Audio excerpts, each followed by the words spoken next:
நான் சொல்ற பாரு, இப்போ ஒரு ஆமை, நான் உடனே போய் அதனுடைய யூடியூப்ல போய் அதை பத்தி யோசிச்சேன். நான் 4 விஷயம் சொல்றேன் பாரு ஆமை பத்தி. You will be so happy to know about it. இந்த உலகத்தில் இருக்கிற ஜீவராசிகள்லயே உலகத்தில் இருக்கிற ஜீவராசிகளிலேயே அதிக வாழ்நாட்கள் வாழக்கூடிய ஒரே ஜீவராசி ஆமை. அதனுடைய வயசு சொன்னேன்னு வச்சுக்கோங்க, மினிமம் 300 to 500 to 800. எத்தனை ஜெனரேஷன்ங்க பார்க்கும்.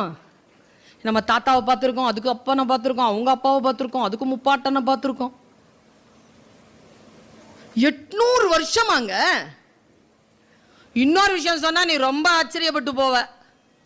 கடல் வாழ் உயிரினங்களிலேயே அதிக கிலோமீட்டர் பயணம் செய்யக்கூடிய ஒரே மிருகம் ஆமை.